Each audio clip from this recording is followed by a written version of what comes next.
we're blessed with having Kellie McKane here with us today.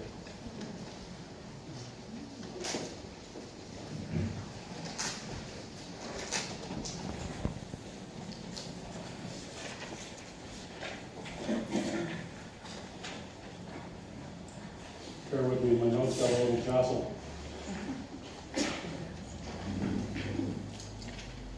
After Charlie's service on Wednesday, it was suggested by a person who wishes to remain anonymous that because so many people could not make the service, that we do something for Charlie today. Peter, we thank you for this idea.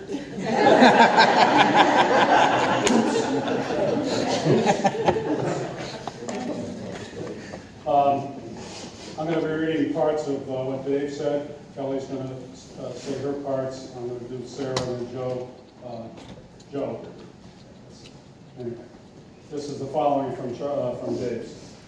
Charlie was born in Paterson, New Jersey. He had a tough early life, having moved numerous times. He went to 8 different schools. By the time he graduated high school, the only one in his family to do so. After school, he worked as a machinist and afterwards moved to Shelton, Connecticut, where he met my mother, Dave's mom. They became engaged. Dad served in the Seabees in World War II and got married upon returning from the war. Mom and Dad lived in Oxford together for over 71 years until my mom's passing late last year. After getting married, they started a family. Peter was born in 1948, Paul in 1951, and the twins, myself and Margaret, in 1953. He was not only my dad, but my best friend. We saw the big trees and the Pacific Ocean together, grizzly bears in Alaska, Everglades in Florida, highest tides in the world at the Bay of Fundy. My dad helped me build my house, was the best grandfather to my children. My dad was an amazing man who was an inspiration to all who knew him. Ahead of his generation in his compassion and progressive views for the world. He was loved by all and will be missed by all. Rest in peace, Dad. Okay, would you?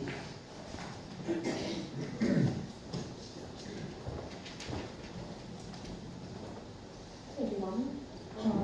So I'm just going to read a few parts of this long. 37,140 days. That's how many days this planet was lucky enough to have Charlie McKane as a visitor. How do you possibly sum up a life lived over 37,140 days? How do you wrap your head around the sights and creations, the changes, the incredible highs and devastating lows my grandfather lived throughout his life of over 101 years? His achievements, both personally and professionally, would keep us here for days. He was a true Renaissance man, able to create a solution to any problem that may arise. Sorry, some of them are rejected. So I talked about how he liked to sing songs, and he always ended with a famous line. And it goes on to say that his favorite song test subject was Katie, my middle sister. They had a bond like no other, giving each other nice and easies, which is a gentle face caress for the outside world. Tractor rides and sharing their afternoon snack, and of course, singing. My mostly nonverbal sister would be able to sing numerous childhood favorites thanks to her papa. I truly believe they were put on earth for one another, as my grandparents helped care for Katie well into their 90s. Some of you might be wondering why you had clothespins attached to your bulletins today. On his 100th birthday, I asked him, in 100 years, what invention are you most impressed with? His response was the clothespin. Some of you are probably scratching your head right now thinking the same thing I was. 100 years he witnessed the development of the free world. He was even older than sliced bread. When I asked about the clothespin, his answer was a direct reflection of who he was as a person. He stated something along the lines of his appreciation for the spring that held the pin together, because in the olden days, before the spring, he, my grandmother, would hang laundry out and it would blow away. These new clothespins help prevent our socks and such from being lost. He was a simple man whose greatest pleasure was to improve the lives of others fortunate enough to cross paths with him. Some would say he is the spring that held us all together to keep from blowing away. As a little aside, before I finish. When we went home after the service on Wednesday, a few family members and myself were looking around the house and, having memories, and I pulled out a drawer from their dry sink, and the only thing in the drawer was a key to this church, an old clothespin, and a new clothespin. So we had this little wink from heaven. In closing, I wanted to share an excerpt from Ripples, a small book of short stories my grandfather wrote after the passing of his eldest son, Peter. He wrote, "It's raining. It is strange. When he was at school some 800 miles away, I never worried about him. Oh, I missed him, but I never really worried. Now I sit here in a car. We are separated by a matter of feet in another dimension, which is still, after 6 months, hard to understand. It is comforting to know that although we are separated by a matter of feet, he is now reunited with my grandmother and his 2 beloved sons in another beautiful dimension." Thank you.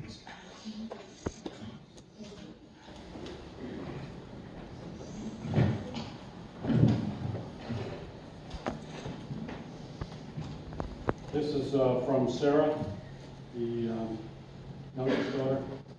My grandpa never raised his voice to me at once. I know he was a super nice guy, but if anyone could try the patience of someone, it was most definitely me. Grandpa woke up early, extremely early in the morning, to go to work and get his job done in time to get home and to spend the afternoon with us. Sometimes he would not even make it in the house before I was hounding him to sing us a song or take us on a tractor ride. When it was finally time for us to go home and give him some rest, I often stayed to play waitress and watch Jeopardy. That's a McKane tradition. As tired as he was, he never showed it once. His energy was boundless. His ability to entertain was endless. His laugh was contagious.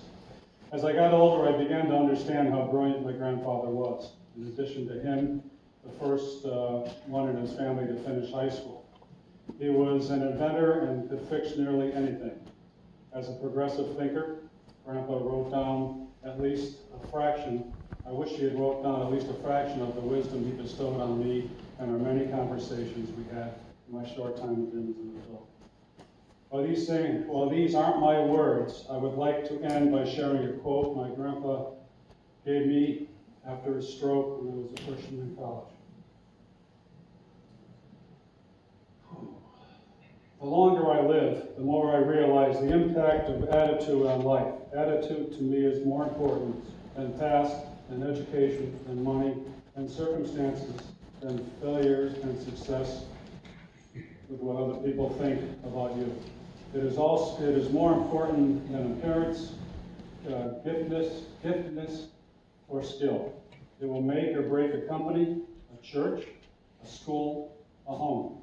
The remarkable thing is we have a choice every day regarding the attitude we will embrace for that day. We cannot change our past.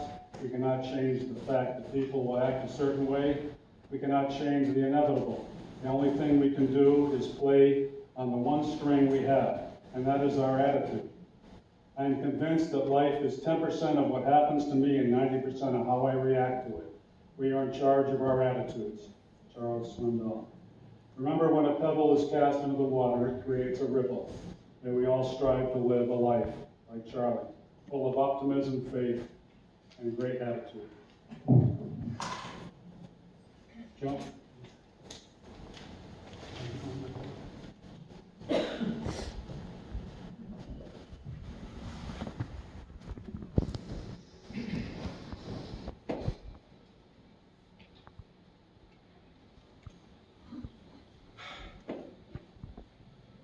Why I'm here rather than there. This certainly is not a message, it's not a sermon. I just want to take a couple of minutes to share some personal thoughts about this guy whose portrait is here on my right. We knew him as Charlie, but it didn't surprise me that Kellie found the key to this church. As I shared with you last week, my thoughts were that Charlie was the Great Hill United Methodist Church. And the Great Hill United Methodist Church was Charlie. I met Charlie in 1975 while they were still building the fellowship hall. But it was long after the construction was completed did I realize the role that he had played. And to summarize, the trustees for a long time had wanted to build a new fellowship hall. Our fellowship hall at the time was located in the basement of the sanctuary where we sit today. Plans were made, they were sent out to local contractors, bids came back, and perhaps to no one's surprise, the bids ranged between 2 or 3 times higher than the church felt that they could afford. Most of the trustees said, well, looks like we're going to have to live with the basement of the church for quite some time. But one voice spoke out, and that voice was Charlie. Charlie simply said, look, why don't we see what we can do ourselves, and then what was left, we can hand off to some professionals, and maybe we can afford that. That became the plan, and as an offset, everything after that is history. I don't know if there's a cornerstone at the fellowship hall, quite honestly. But if there is one, it should have Charlie McKane's name on it. Long before the movie came out, and the title of the movie became well known, we were the 3 amigos. Charlie McKane, Frank Blaze, and Joe Andreana. Now, as you sit here looking at me, you're going to find it hard to believe that I was the kid. But I was. Our age difference spanned like 2 decades. I've had an opportunity to talk to Frank and Jane over the last week or so. Mostly to Jane, quite frankly, because Frank found it very, very difficult to talk about Charlie. But I asked Frank if he could send something that I could share with the church when we had Charlie's celebration on Wednesday, and he did. If you know Frank, Frank is a man of few words, so his email to me is brief but beautiful. When I think of Charlie McKane, I think of the Reader's Digest most unforgettable character I ever met. Charlie was a plain man, a brilliant person, wise, a caring person, and my best friend. I will miss him. It was signed Frank. Charlie and Frank loved to hike. I like to eat. But since our hikes were always preceded by breakfast, I went along. And the routine never changed. We would meet here in the church parking lot. Charlie and Frank would get out of their cars because I was the kid, which meant I was the one that had to drive. And we would drive to a little diner located on the corner of Route 67 and 1st Street in downtown Seymour. It's now called Tony's Diner. It's had many names since we last ate there. We would walk in, get settled. The waitress would come up and ask us if we wanted coffee. We would always say yes, and she would leave because she always knew how we liked our coffee. After a few minutes, she'd come back with the 3 cups of coffee and the breakfast food that we had not yet ordered. How's that possible? Well, our breakfast order never varied either. So when we walked into the diner, the cook just started to cook up the food so it was ready for the waitress to deliver when she delivered the coffee. We would sit and talk. And another thing you will find hard to believe is that I was the quiet one. Charlie and Frank would exchange stories about the Great Oak Church, about the old days of Oxford and Seymour. Between the 2 of them, they had a solution for every problem that existed in our church, in our community, in our state, and in our nation. We could use Charlie and Frank today.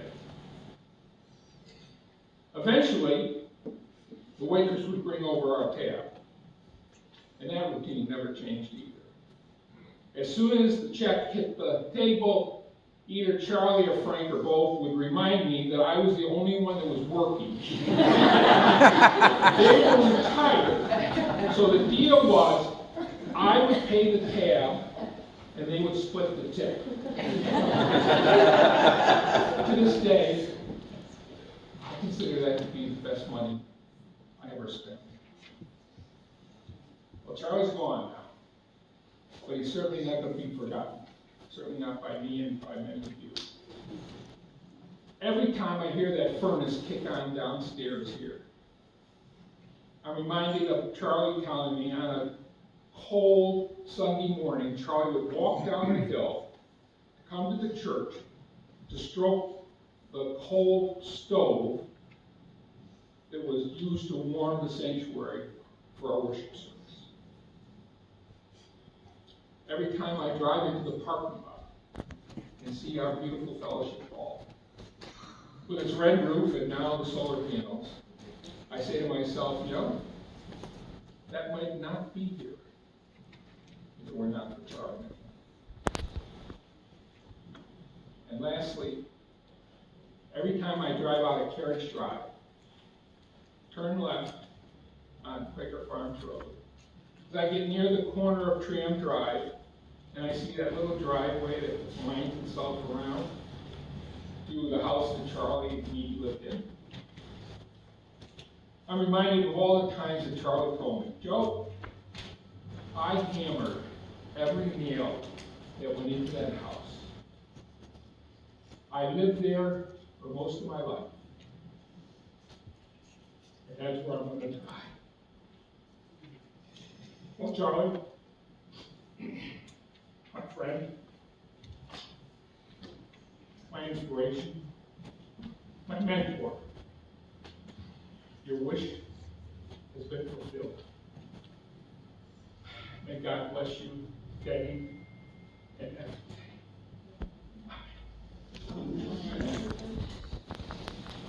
Thank you, Joe. I'd like to just close with a couple of anecdotes about Charlie. Years ago, when I was first getting involved with the church, I got a postcard delivered to work. I used to work in Huntington Center, and they said, there's a postcard for me. I said, you sent postcards, you know? And it said, from Charlie McKane, would you please attend the SPR meeting? You are on the SPR committee. Well, that was no, surprise to me, because if you don't go to certain meetings, you find out you end up on certain committees, and nobody tells them. Charlie McKane wanted me. I went there. It was a contentious meeting. I said, what have I gotten myself into? And over the next couple of years, I learned a lot from him. One of the things near the end of that time, he said, would you be the chair of the committee? And I said, well, I guess so. And he walked up to me one day and he handed me the book of discipline. And this is the teacher in Charlie. He would hand the book in to me, and he goes, then he goes, good luck, sport. And he walks away. The other one is, we're not hiding anything when we say Charlie liked to hike. I went to breakfast with him one time. He said, you want to hike today? I said, I got time for a little one, Charlie. He goes, how about if we go to Southford Falls? Snow's falling, there's about this much on the ground. I'm thinking, oh, okay. He goes, he wants to walk down to the bridge. So I'm going, okay, this is probably Charlie's, early 80s. We walked down there, and he always had a trusty camera. And I'm standing there like this. He has me standing like this, and he backs up and backs up and backs up. And all of a sudden, the feet go up. Bam, on the ground. I'm going, oh my God, can I carry him out of here? I walk up and I dust him up. And go, I'm fine. We'll get back over. Okay. Same thing. Bam! He's going, oh no. I'm figuring. He gets up. Third time I go, Charlie, just watch your step, and he takes the picture. And the reason I tell this story is Charlie did not have an easy life. Not at all, And, but Charlie got knocked down, and Charlie would get up. And that's what Charlie was all about, and that's a lesson for all of us. Let me just close with this prayer. God of us all, your love never ends. When all else fails, you are still our God. We pray to you for one another in our need, and for all anywhere who mourn with us this day. To those who doubt, give light. To those who are weak, strength. To all who have sinned, mercy. To all who sorrow, your peace. Keep true in us. the love with which we hold one another in all our ways, we trust you. And to you, with your church on earth and in heaven, we offer honor and glory, now and forever.